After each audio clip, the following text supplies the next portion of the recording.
कृपा सिंधु नररूप हरि महामोहतम जासु वचन रविकर निकर गुरु बिनु ज्ञान न उपजे गुरु बिनु मिले न भेद गुरु बिनु संशय न मिटे जय जय जय गुरुदेव। बोलिए प्रेम से श्री सद्गुरु महाराज की जय। परमाराध्य गुरुदेव के पावन श्री चरणों में कोटि शरणम। वंदनीय साधु समाज, आदरणीय धर्म प्रेमी सज्जनों, माताओं, बहनों तथा प्यारी बच्चों,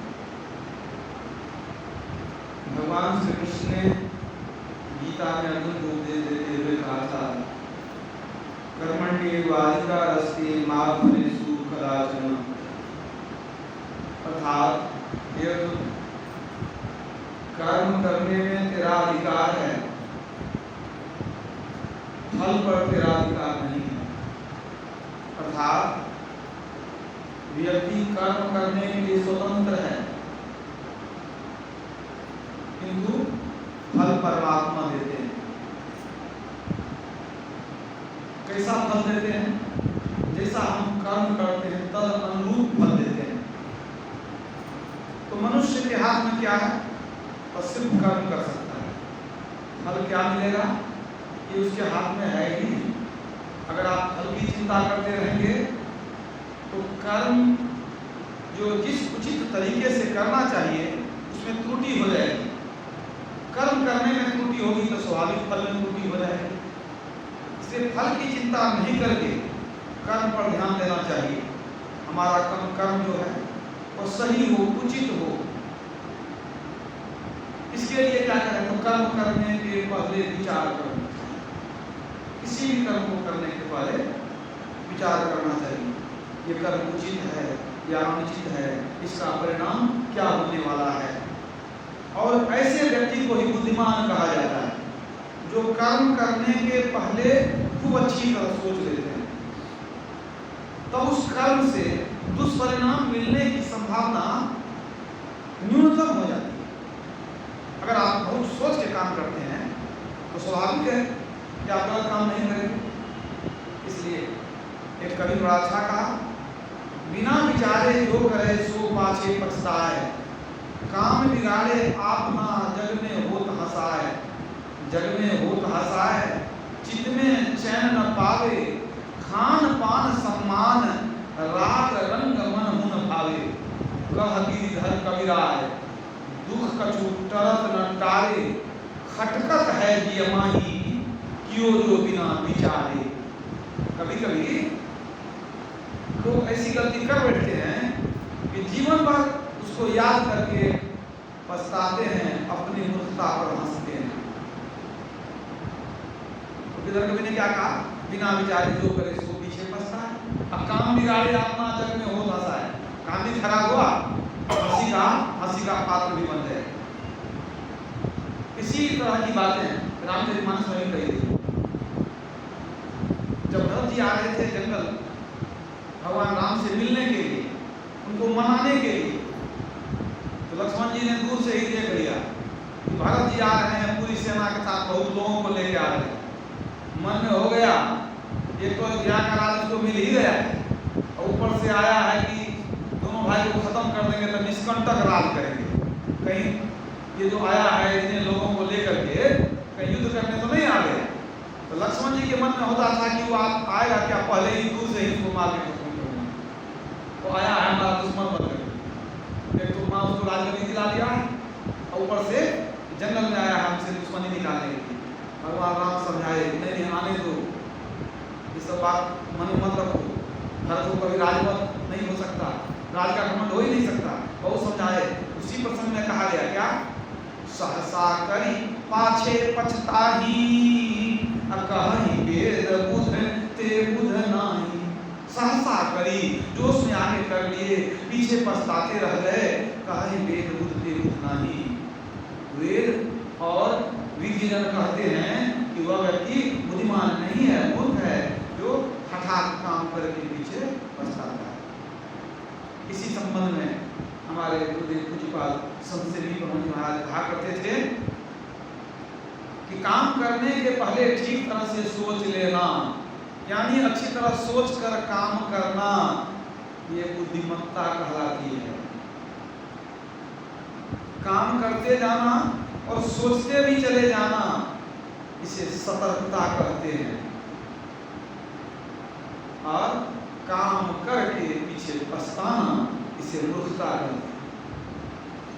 पहले अच्छी तरह सोच लिए, ये बुद्धिमत्ता है। काम कर भी रहे हैं, सोच भी रहे हैं, ये सतर्कता है। अब काम कर लिए, पीछे रोने लगे, पछताने लगे, ये मूर्खता है। तो कोई भी काम कर रहे हैं तो अपने अर्जित ज्ञान के आधार पर अपने विवेक का प्रयोग करके उचित रीति से काम करें। आप कर्म कर लिए, अब फल देने वाला देगा। कभी कभी ऐसा भी होता है कि जितना मेहनत किए हम उतना फल नहीं मिला। क्यों नहीं मिला? फल कौन देगा? परमात्मा देगा फल। तो कभी कम बेसी क्यों हो जाता है? कर्म दो आदमी बराबर करते हैं, एक को फल ज्यादा मिल जाता है, एक को कम मिल जाता है, क्या कारण है? उसमें हमारे प्रारब्ध का भी सहयोग रहता है। हमारे कर्म का जो फल मिलता है वह हमारे प्रारब्ध यानी भाग्य से प्रभावित होता है। इसलिए कभी कभी क्या होता है, मान लीजिए हमारा भाग्य बहुत खराब है, कर्म तो बहुत अच्छा कर रहे हैं, लेकिन जैसा परिणाम चाहते थे, उम्मीद थी, वैसा परिणाम नहीं मिला भाग्य के कारण। और यदि आपको कर्म करने में उचित अनुचित का ज्ञान नहीं है, मान लीजिए हमने क्या कहा आपको कि कर्म करने के पहले अच्छी तरह सोच लेना चाहिए, तब कर्म करना चाहिए। विवेक का प्रयोग कीजिए, विचार लीजिए, क्या अच्छा क्या बुरा। अगर आपको यही ज्ञान नहीं है कि अच्छा क्या होता है, बुरा क्या होता है, क्या करें क्या नहीं करें, क्या विहित कर्म है, क्या निषिद्ध कर्म है, क्या कर्तव्य है, क्या अकर्तव्य है, तो ये ज्ञान कैसे होगा? बिना सत्संग के होने वाला नहीं। तुलसीदास जी ने बता दिया, बुध मंगलमय संत समाजू, जो जग जंगम तीरथ राजू, राम भगति जहाँ सुर सरिधारा, सरसई ब्रह्म विचार प्रचार, विधि निषेधमय कलिमल हरणी, कर्म कथा अभिनंदिनी वरणी। इस सत्संग में 3 धाराएं हैं। सत्संग को चलता फिरता तीर्थराज प्रयाग कहा गया है। मुद मंगलमय संत समाजू, जो जग जंगम तीरथ राजू। इस संसार में यह सत्संग जो है चलता फिरता तीर्थराज है, त्रिवेणी संगम है। जैसे त्रिवेणी में, प्रयागराज में जो त्रिवेणी है वहाँ 3 धाराएं हैं, यहाँ भी 3 धाराएं हैं। राम भगत यहाँ सुसरी धारा, जो सगुण राम की भक्ति है, उनका जो विचार है, सगुण राम की जो चर्चा है वो गंगा जी की धारा है। और निर्गुण की जो चर्चा होती है, निर्गुण ब्रह्म एक ईश्वर के बारे में जो बताया जाता है वह सरस्वती की धारा है। फिर उसके बाद तीसरी धारा क्या है? जमुना की धारा रह गई, गंगा हो गई, सरस्वती हो गई, बीच में यमुना की धारा। वो क्या है? विधि निषेधमय कलिमल हरणी, कर्म कथा रविनंदिनी वर्णी। विधि निषेधमय कलिमल हरणी, कलयुग के मल को नाश करने वाली क्या है? वो यमुना की धारा क्या है? विधि निषेध, क्या करना चाहिए क्या नहीं करना चाहिए, कर्तव्य और अकर्तव्य कर्म का विवेचन, ये है यमुना की धारा। मतलब सच्चा सत्संग वही है जहाँ 3 धाराएं हो, जहाँ सगुण की भी चर्चा होती हो, निर्गुण ईश्वर और निर्गुण भक्ति की भी चर्चा हो, और यह भी बताया जाए कि क्या कर्तव्य है क्या अकर्तव्य है, मतलब कौन सा काम करने लायक है कौन नहीं करने लायक है। तो आप कर्तव्य अकर्तव्य को जानेंगे, सत्संग में आते रहेंगे, आपकी बुद्धि परिमार्जित रहेगी, आपका विवेक जगा हुआ रहेगा। विवेक जग गया तो क्या होता है? तो सही दिशा में सही कर्म करता है। और नहीं तो जब नाश मनुज पर छाता है, पहले विवेक मर जाता है। आपकी विवेक समाप्त हो गई, कर्तव्य के बदला आप अकर्तव्य कर्म करेंगे तो समझिए नाश होना निश्चित है। तो कर्म करते हुए भी सोच लीजिए ठीक है, लेकिन कर्म जब कर लिए अब आपके हाथ में कुछ नहीं है, अब ईश्वर पर छोड़ दीजिए, वो जो दे दें आप उसी में प्रसन्न रहिए। ये फल देने वाला कौन है? कोई एक ईश्वर, जिसके लिए कबीर साहब ने कहा राम झरोखा बैठकर सबका मुजरा ले, जिसकी जैसी चाकरी जिसको तैसी दे। वो परमात्मा हमारे कर्मों को देखता है और कर्म के अनुसार वो हमको फल देता है। जिस परमात्मा के बारे में अभी सुन रहे थे वो परमात्मा कैसा है? तुलसीदास जी ने उसको राम कहा, सूरदास जी ने कृष्ण कहा, अनेक नामों से उसे अभिहित करते हैं। अभी आप उस परमात्मा की महिमा सुन रहे थे। जग पे खन तुम देखनिहारे, विधि हरि शंभु नचावनिहारे, तेऊ न जान ही मरम तुम्हारा, और तुम्हीं को जाननिहारा। वही परमात्मा राम के रूप में आए वाल्मीकि जी के सामने, तो वाल्मीकि जी तो पहले ध्यान में उस एक ईश्वर परमात्मा को पहले से जान चुके थे, और जब सगुन रूप में राम आए वो तो खूब अच्छी तरह पहचान लिए कि वही परमात्मा हैं, लीला करने के लिए आज मनुष्य शरीर में उपस्थित हो गए हैं। कभी कभी आते हैं, अपना काम करके चले जाते हैं, दुष्टों का संहार करके। तो वाल्मीकि जी पूछते हैं कि प्रभु आप जरा बताइए ना, पिताजी की आज्ञा से 14 वर्ष जंगल में रहना है, कोई बढ़िया जगह बता दीजिए, जंगल के बारे में हमको जानकारी है नहीं, आप तो जंगल में रहे सब दिन, आप बताइए कहाँ रहे हम। तो वाल्मीकि जी ने कहा दिया कि आप तो पूछते हैं हमको कि कहाँ रहे हैं, पहले आप हमको ये बता दीजिए आप कहाँ नहीं हैं। जब ये बता दीजिएगा तब हम बताएंगे कि कहाँ रहिए कहाँ नहीं रहिए। ये कहने का मतलब क्या? कोई आपको पूछे कि हम कहाँ रहे हैं, आप कहिए आप कहाँ नहीं हैं, मतलब तो यही निकलता है कि आप सब जगह हैं। अब सोचने की बात है कि वाल्मीकि जी के सामने में 3.5 हाथ के भगवान राम खड़े हैं, धनुष बाण लेकर के, भगवान का किसको सामने में देखते हुए वाल्मीकि जी कहते हैं आप कहाँ नहीं हैं, पहले ये बता दीजिए। तो कहने का मतलब ये होता है कि आप सब जगह हैं, यही मतलब होता है। तो जब राम सब जगह थे तो उनके वियोग में दशरथ जी छाती पीट के मर क्यों गए? राम सब जगह थे तो अयोध्या में नहीं थे, जब सब जगह थे अयोध्या में भी होना चाहिए। जब अयोध्या में थे तो भगवान राम के वियोग में दशरथ जी छाती क्यों पीटने लगे कि बेटा चला गया, बेटा चला गया?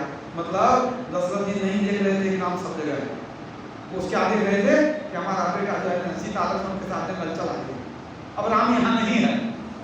तो दशरथ जी जानते हैं कि राम चला गया, यहाँ नहीं है। अब वाल्मीकि जी जानते हैं राम सब जगह है। देखने देखने में फर्क है। वाल्मीकि जी उस परम तत्व परमात्मा को ध्यान के द्वारा जान लिए थे, वो जान गए थे कण कण में राम रहते हैं, सब में व्यापक, सबते न्यारा सब घटे एक ही राम।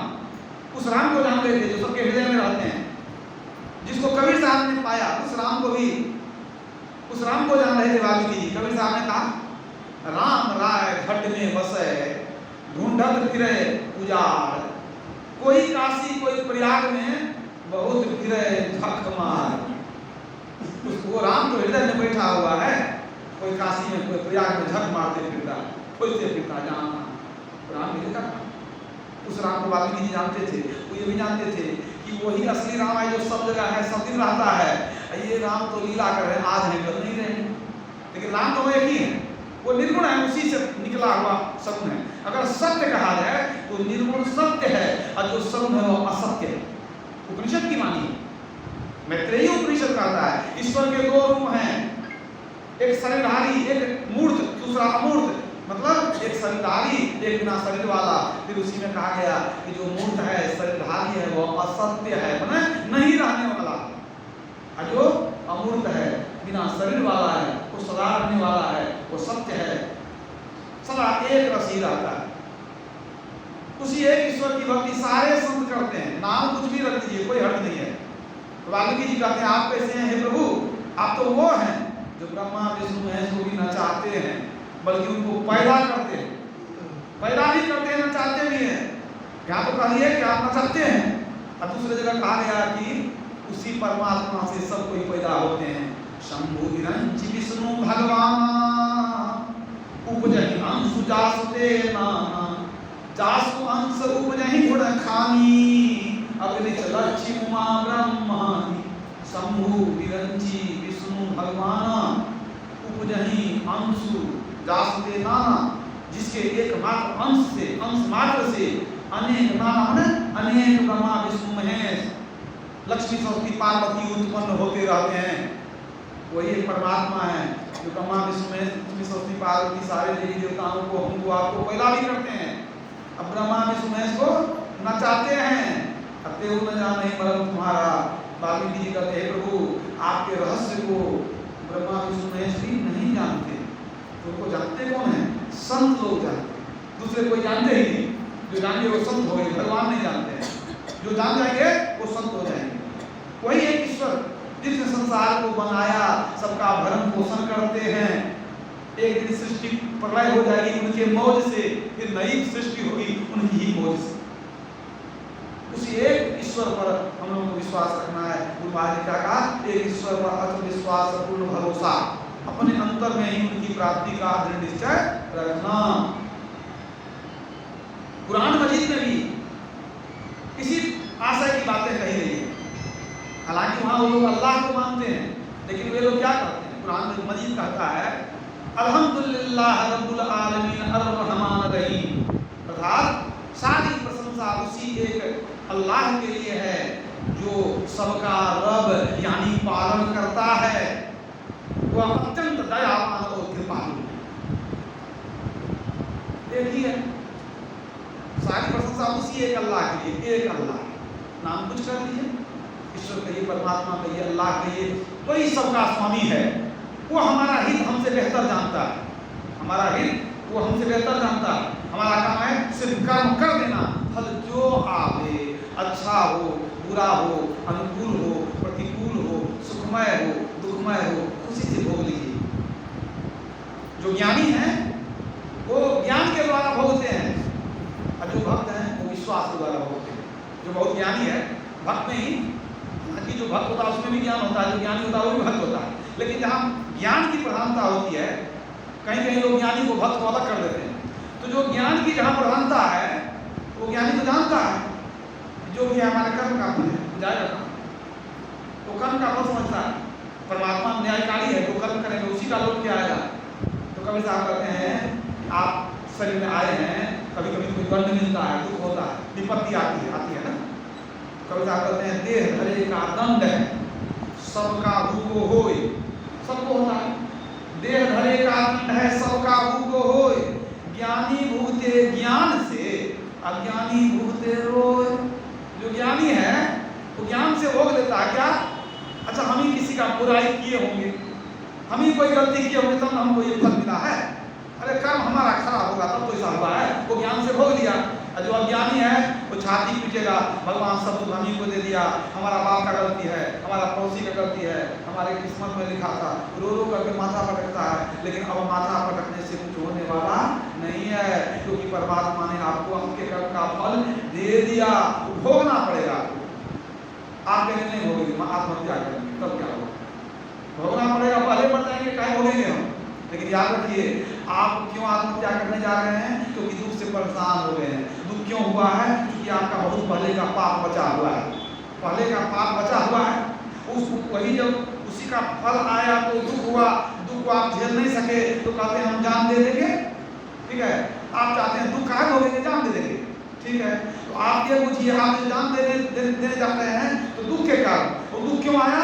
आपके पाप कर्म के कारण। ठीक है, तो पाप तो सब रखा हुआ ही है, आप जो जान दे रहे हैं तो जान देने के बाद एक और बड़ा पाप होगा आपसे, सो याद रखिएगा। आत्महत्या को बहुत बड़ा पाप कहा गया है। यद्यपि आत्महत्या होती नहीं है, शरीर की हत्या होती है, आत्मा की हत्या कैसे हो सकती है? वह तो अविनाशी है। नैनं छिन्नन्ति शस्त्राणि नैनं दहति पावकः न चैनं क्लेदयं त्यागो न श्रोषति मारुतः।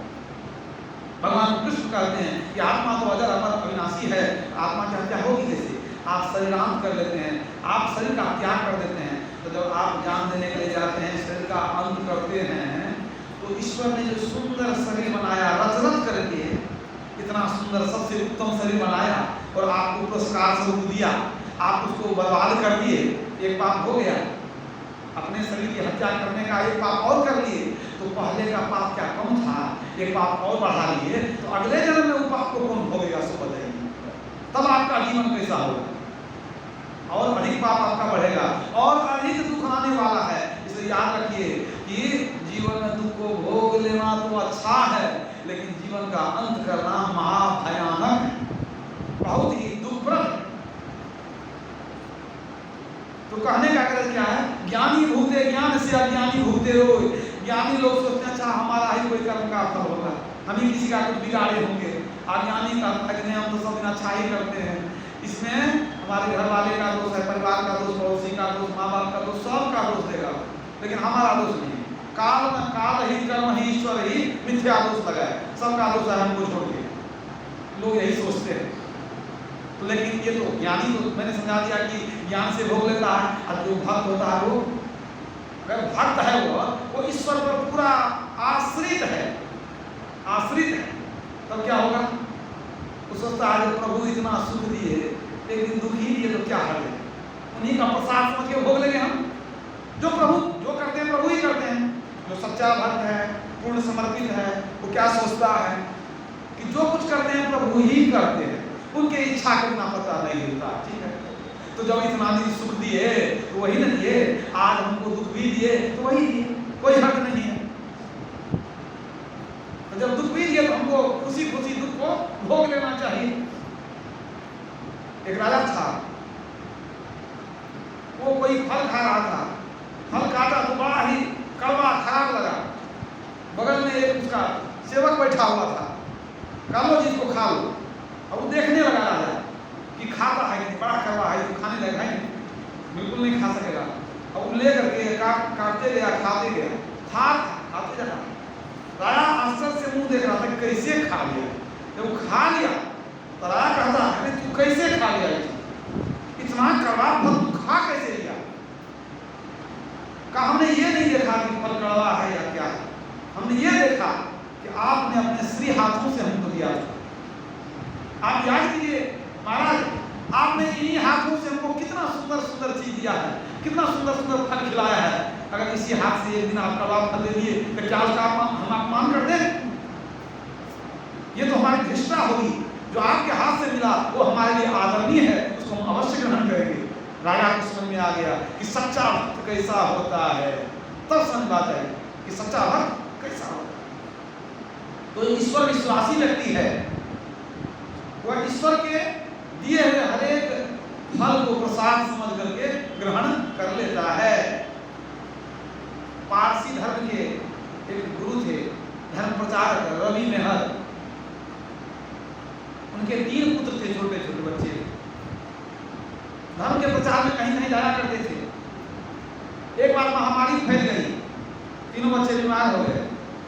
ये तो चले गए धर्म के प्रचार में, और रवि मेहर की पत्नी पूरी धार्मिक थी, बच्चे का बहुत ख्याल रखी, लेकिन दुर्भाग्य ऐसा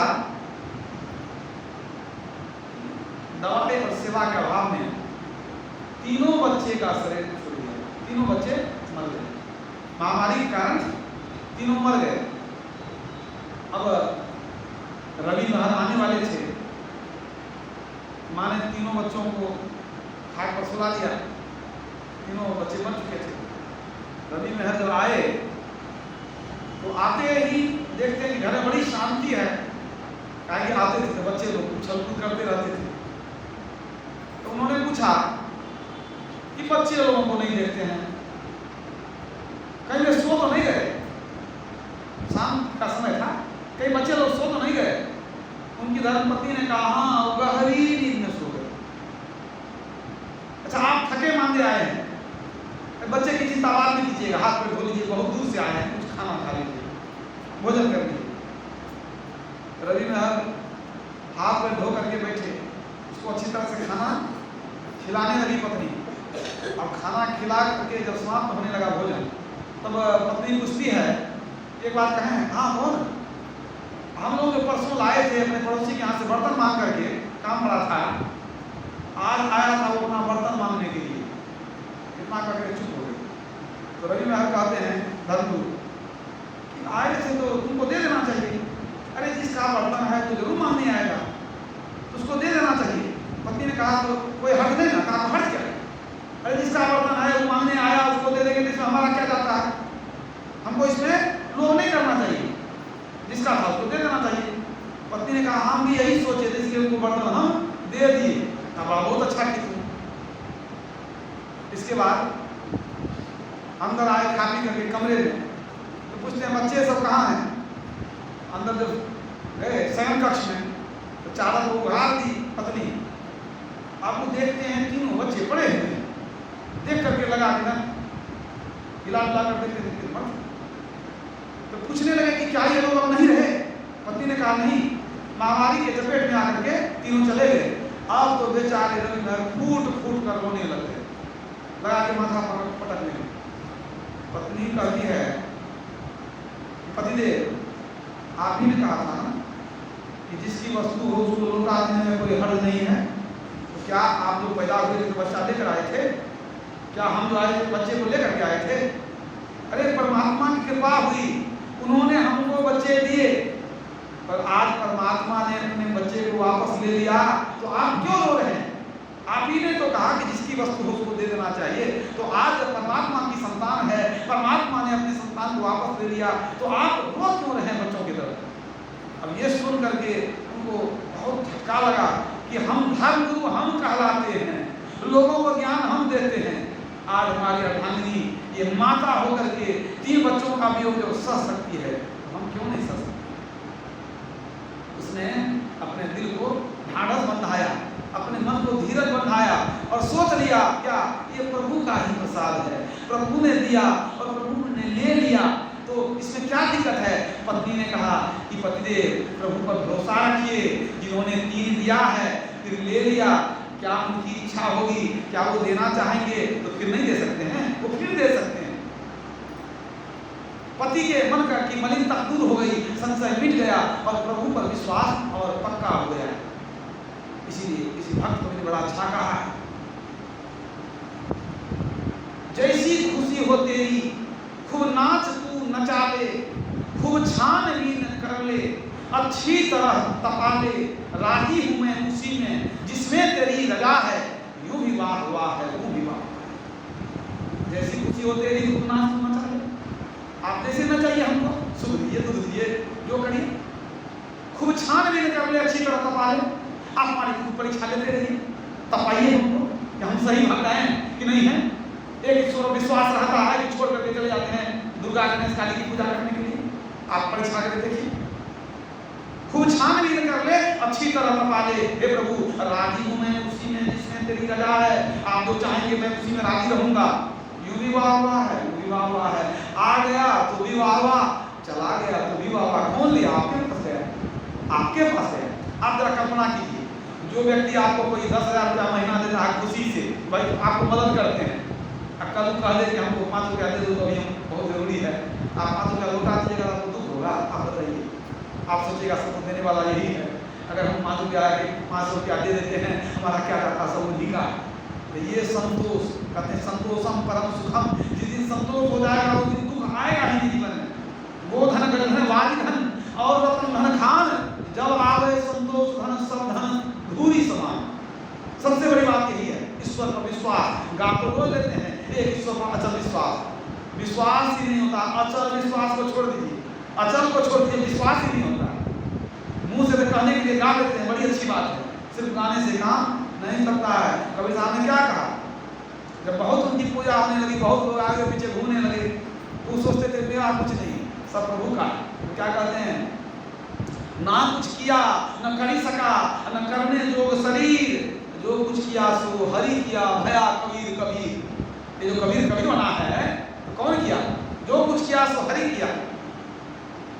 फिर एक और भक्त की वाणी है, न खुशी अच्छी है न मलाल अच्छा है, जिस हाल में तू रख दे वह हाल अच्छा है। जिस हाल में तूने रख दिया है वही अच्छा है। तो आप कर्म तो करते रहिए, कर्तव्य को नहीं छोड़ना है। ये नहीं कि प्रभु जानेंगे हम हाथ पर हाथ लेके बैठ जाएंगे, सो नहीं। याद रखिए, अपनी बात संतरी महाराज कहते थे कि 2 व्यक्ति डूब रहा है गंगा जी में, और दोनों कहता है हे गंगा मैया बचा लीजिए बचा लीजिए, लेकिन एक व्यक्ति उसमें से हाथ पर मोड़ करके रखा और दूसरा हाथ पैर को पटक रहा है, चला रहा है, कौन बचेगा? हिम्मते मर्दा मत दे खुदा, बुजुर्ग कहते थे, हिम्मते मर्दा मत दे खुदा। मन कहते हैं God helps those who help themselves, जो अपने आप का मदद करता है परमात्मा भी उसी की मदद करते हैं। जो हाथ पैर चलाता है वो तो किसी तरह से पार हो जाएगा, जो हाथ पैर मोड़ करके बैठ गया उसका डूबना निश्चित है। किसी भी क्षण कर्म अपने कर्तव्य को नहीं छोड़िए, और तब जो फिर उसका परिणाम मिले उसको साथ स्वीकार कर लीजिए। देने वाले हैं वो नहीं देंगे, आपका भाग्य कैसा है, आपका कर्म कैसा है, उसको देख करके वो आपको देते हैं, जो कुछ देते हैं, सुख देते हैं, दुख देते हैं, सब कुछ देते हैं। कर्म प्रधान विश्व में लाखा, जो जस करे सो तस फल चाखा, जो करते हैं वो अपने लोग क्या आएगा, फल की चिंता नहीं करना है। आप चलते रहिए, फल पीछे होते पीछे पीछे चलेगा, आपको कर्म करते रहिएगा, फल अपने पीछे आएगा, याद रखिए। भगवान बुद्ध ने कहा जो व्यक्ति अच्छी कल्पना से सोचता और काम करता है उसके पीछे सुख उसी तरह आता है जैसे आदमी की छाया उसका पीछा नहीं छोड़ती है। और जो व्यक्ति बुरी कल्पना से सोचता या काम करता है दुख उसके पीछे उसी तरह लगा रहता है जैसे बैलगाड़ी में बैल के पीछे पीछे पहिया घूमता रहता है। तो आपका काम है, हमारा काम है कर्म करना, और जो परमात्मा देते हैं बस वही मिलने वाला है। कितना भी आप माता को रखिएगा कुछ होने वाला नहीं है। कर्म करीमा लिख गया, कर्म करीमा लिख गया, अब कछुकिया न होए, रत्ती घटे न तिल बढ़े, जो सिर फोड़े कोई। परमात्मा ने जो भाग लिख दिया, रत्ती न घटेगा न बढ़ेगा, माथा पर रखते रहिए, कुछ नहीं होगा। भगवान राम ने भी जब नवरात्रि का उपदेश दिया अंतिम में क्या कहा, नवम सरल सरसन छलहीना मम भरोसहि हरसन दीना। एक मेरा भरोसा करो, एक ईश्वर का ही भरोसा करेंगे, एक राम का भरोसा करेंगे, परमात्मा राम का भरोसा, वही सब कुछ देंगे हमको। उसी की भक्ति करनी है, उसी के शरण में जाना, उसी से मांगना। पति कम कमाता है तो क्या पड़ोसी के पति से मांगने चले जाएंगे? ये तो नहीं होता है। जो कमाता है जो देगा अपना ही पति देगा, दूसरे के पास हाथ फैलाने से कुछ मिलने वाला नहीं है। जो हरि को तजी आन उपासत सो मतिमंद फजीहत होई, जो अपने भरतार ही छाड़ी भई व्यभिचार नहीं कामनी कोई। जैसे अपनी पति को छोड़कर दूसरे से प्रेम करने लगती है, उसका धर्म भी भ्रष्ट हो जाता है, उसको लोग अच्छा नहीं मानता है। तो इसीलिए जैसे पतिव्रता नारी होती है ना, भक्त भी वो भी होता है पातिव्रत्य धर्म का पालन कौन करता है, जो एक ईश्वर की भक्ति करता है, उसको पतिव्रता भक्ति कहते हैं। तो एक ईश्वर पर ही विश्वास रखना चाहिए। सुंदरलाल जी कहते हैं कि जो अपना पति है वही सुख देने वाला है। जो हरि को तजी आन उपासक सो मतिमंद फजीहत होई। और दूसरे पद में एक जगह कहते हैं, पद बहुत सुंदर है, स्मरण नहीं आ रहा है, उसमें भी इसी तरह की बात कही गई है कि जो पति देगा वो दूसरा नहीं दे सकता, जो परमात्मा देगा। आठों सिद्धि नवो निधि पावे, सुंदर छार परे तिनके मुख, जो हरि को तजी आन को ध्यावे। जो हरि को तजी आन को ध्यावे, सुंदर छार परे तिनके मुख, उसके मुख में राख पड़े, जो एक हरि को छोड़ करके दूसरे को पूजता है, दूसरे के पीछे भागता है। तो संत मत का यही दृढ़ ज्ञान है कि एक ही ईश्वर है, दो ईश्वर हो ही नहीं सकता, और वो जितना दे उसी में खुशी रही। मध्य भारत में एक बहुत बड़े एक अमीर बादशाह थे निजामुद्दीन। तो निजामुद्दीन जो थे ना बहुत दान भी करते थे, और उनको बड़ाई सुनने की बड़ी आदत थी, प्रशंसा सुनने की बड़ी आदत थी। तो दान भी करते थे और प्रशंसा जो और कर दे उसको ज़्यादा दान देते थे। तो लोग पकड़ लिए, समझ गए थे कि इनको दान मैंने बड़ाई सुनने की बड़ी आदत है। तो अब क्या हुआ, तो लोग मैंने जो दान लेने आते थे तो दान ले लेते थे, फिर क्या कहते थे, जिसको ना दे भगवान उसको देता है सुल्तान। निजामुद्दीन जो था ना सुल्तान, जिसको न दे भगवान उसको देता है सुल्तान। अब ये जो सुनता था वो तो खुशी होकर गाँव दे देता था। तो अब लोग सबके आदत बन गई थी, अब लोग ऐसे भी पढ़ गाते रहता था, जिसको न दे भगवान उसको देता है सुल्तान। एक बाबा जी थे, सुन लिए, उनका नाम था स्वामी मस्तराम। मस्तराम महात्मा थे, सुन लिए। वो कहते हैं जिसको ना दे भगवान उसको क्या देगा सुल्तान, कहके चले। अब जहाँ कहीं कोई गावे जिसको न दे भगवान उसको देता है सुल्तान, तो तुरंत जवाब दे दे कि जिसको न दे भगवान उसको क्या देगा सुल्तान। अब शिकायत चली गई राजा के पास। एक महात्मा है मस्तराम, तो उल्टा का था, कहता है जिसको न दे भगवान उसको क्या देगा सुल्तान। तो सुन करके राजा को बुरा लगा कि सब हमारी लड़ाई करता है, ये महात्मा ना मानने आता है, कभी अन्न लेता है हमारी लड़ाई करता है। सोचा कि अच्छा कभी तो पहचान ही लेंगे, वेश बदल के घूमने लगा, महात्मा को पहचान लिया यही है। अब ये भी जान गया कि महात्मा भिक्षाटन करता है, तो भिक्षाटन करता है जिसको कभी संपत्ति दे देंगे, अनायास दे देंगे, देख के लेता है, फिर क्या होता है। सोचा ऐसे दे लिया, कहीं नहीं लेगा तब क्या होगा। क्या एक बड़ा सा तरबूज लिया, अब तरबूज को इस ढंग से काट दिया कि अंदर का सब गुद्दा निकाल करके उसमें हीरा जवाहरात भर दिया और उसको फिर से चिपका दिया। तरबूज देखने में लगा था बिल्कुल तरबूज की तरह, बगल से थोड़ा छेद किया था, पता चला नहीं। अब वेश बदल करके बाजार में घूम रहा था, जब आएगा भिक्षाटन करने। जब आ गया महात्मा तो सब भिक्षाटन करने गया, महात्मा जी ये भी हमारे तरफ रख लीजिए। अब भिक्षाटन में महात्मा जी कहीं लेंगे, ले लिए, बड़ा सा तरबूज को भारी लगा, चाचा क्या करेंगे। तरबूज ले लिए और थोड़ा बहुत और कुछ मिला था, भिक्षाटन में लेके चले गए अपनी कुटिया पर। कुटिया पर जब गए वहाँ तो गर्मी का समय है, तारवी तो गर्मी नहीं होता है। कोई राहगीर गरीब आदमी था, वो गया था हाट करने उधर कुछ खरीदने, और लौट करके आ रहा था थका मंदा, तो कहता बाबा यहीं थोड़ा आराम कर ले। कुटिया के बाहर में वो छाया में अपना आराम कर लिया। अब वो आदमी घर से, वो भी बच्चे लोग घर में थे ना, तो सब कहा था क्या कि बाबू तारबूज नहीं खाए, लेते आइए। गरीब आदमी था, एक छोटा सा तारबूज लेकर खरीद करके वो आया था, उसके पास भी तारबूज था। तो महात्मा जी भी आए तो अपना सामान रखे, ये भी आया अपना सामान रखे आराम कर रहा है। अभी जो गृहस्थ था वो कभी बाबा का तारबूज को देखे, कभी अपना तारबूज को देखे। वो सोचता था क्या परवर दिया, यही तुम्हारा न्याय है। हमारे घर में पति पत्नी 3 बच्चा 5 आदमी, तुमने हमको इतना छोटा तारबूज दिया, अरे बाबा को अकेला खाने वाला है, इसको इतना बड़ा तारबूज दिया। तो उनको अच्छा नहीं लग रहा था, मन में हो रहा था कि हम तो गरीब आदमी हैं, बड़ा खरीद नहीं सकते थे, बच्चा लोग का दिया तो क्या करेंगे, पेट काट करके तारबूज लेके जा रहे हैं। तो कभी अपना तारबूज देखे, कभी बाबा का तारबूज देखे, मिलाता था।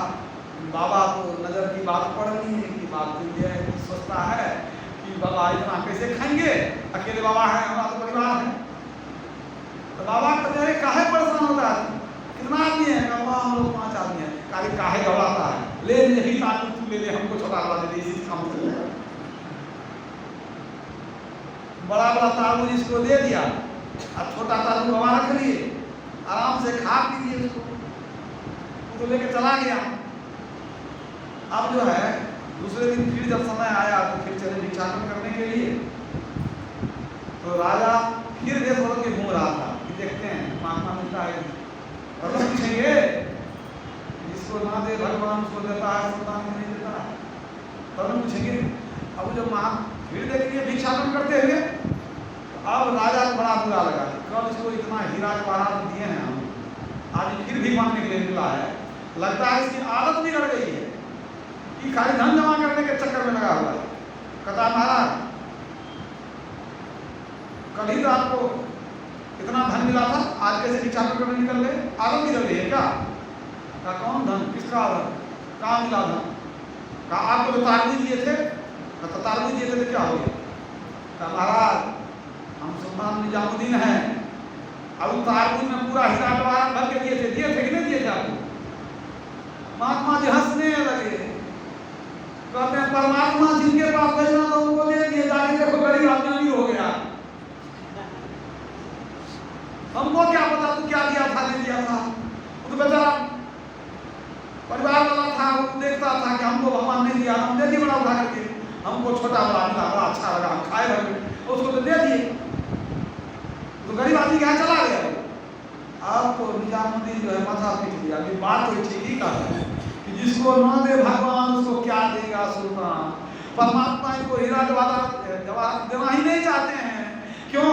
इनको आवश्यकता भी नहीं है, इनके पास तो वो लाल है, कहते हैं लाली देख मैं चली मैं भी हो गई लाल।